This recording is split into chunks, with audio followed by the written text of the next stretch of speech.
everything was once only imagined. Now tonight, find out exactly what you, not what they think you ought to want, what you want. Ask no one's permission. You don't need any man's permission. You don't need your own decision. What do I want? Now, what would it be like if it were true? What would I feel like were it true? Now, catch the mood and try to give that mood all the sensory vividness of reality, all the tones of reality, and then sleep in it, just as though it were true. And then await the inevitable. The inevitable is you're going to resurrect it and objectify it on the screen of space. And then the world will call it real. And they may not believe you. It doesn't really matter. If you tell them it came to pass because you simply imagined it. Now, they'll point to the series of events that led up to it. And they will give credit to the bridge of incident across which you walked towards the fulfillment of that state. And they'll point out some physical thing that was the cause. No, the cause is invisible, or the cause is God. And God is invisible to mortal eye. Who knows what you're imagining? No one knows. But you can sit down and imagine, and no one can stop you from doing it. But can you give reality to the imagined state? If you do, yes, a bridge of incident will appear in your world. And you'll walk across some series of events leading up to the fulfillment of the imaginal state. But don't give causation to any physical step that you took towards the fulfillment of it. You imagined yourself having a marvelous business. And then comes the day a building is for sale, and you haven't a nickel towards it.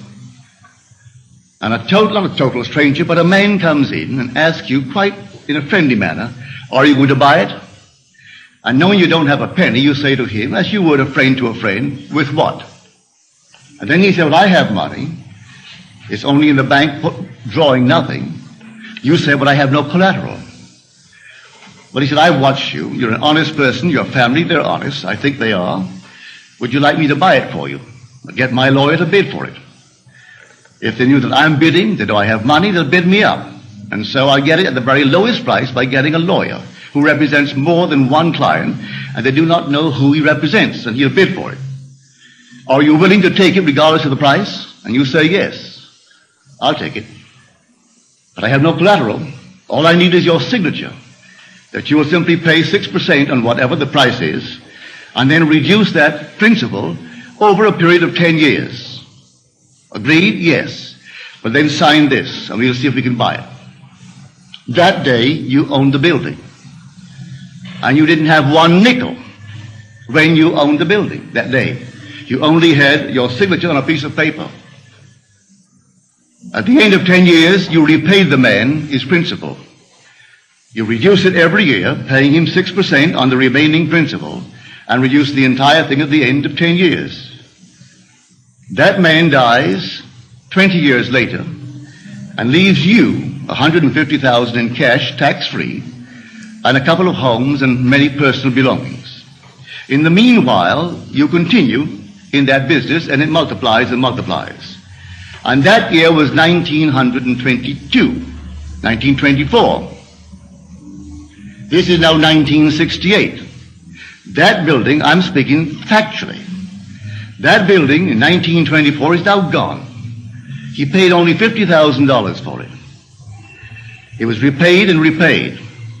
A bank 3 years ago bought the property, because the building was rotted, bought the property for $840,000 in cash and no capital gain.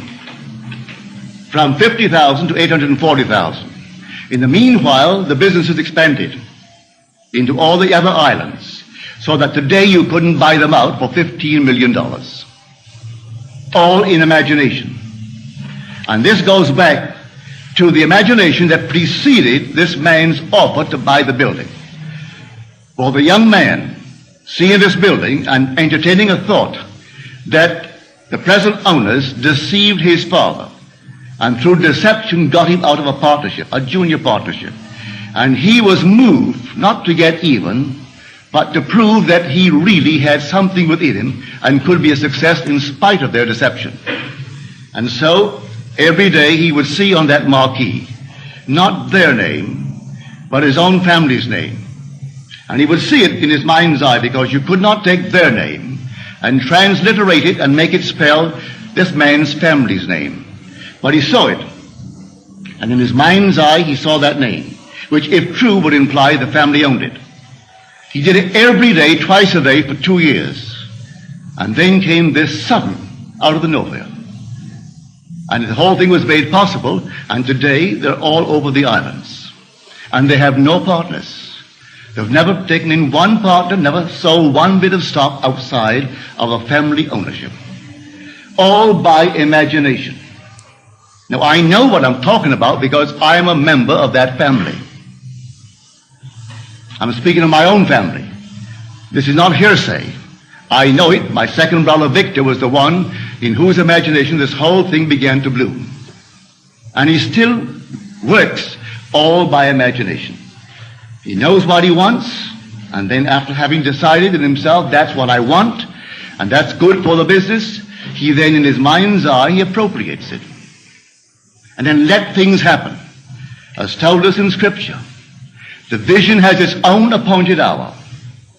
It ripens, it will flower. If it be long, then wait, for it is sure, and it will not be late. Read that in the book of Habakkuk. Here is the true translation of that passage in Habakkuk. So when you know what you want, remain faithful to that assumption. And the assumption, though at the moment, is denied by your senses and denied by reason. If you persist in it, it will harden into fact. Are we not told that God calls a thing that is not seen as though it were seen, and then the unseen becomes seen? He calls everything from the unseen into the seen in this simple manner. For he is the resurrecting power. So if I assume that I am, I don't have to have evidence to support it. I assume that I am. I am what? Well, I name it. And having given it a name, given it form, given it definition, remaining in it, I resurrect it. So I know what I'm talking about. All I need from you is the acceptance of it. Will you believe it? Will you believe that with God all things are possible? Will you believe that all things are possible to men? Well, you can prove it in the not distant future. But you are the operant power. It will not work itself. If you dare to assume this very night that you have a better job than you now hold, or that you have a larger income, you may be fired tomorrow. Don't be concerned.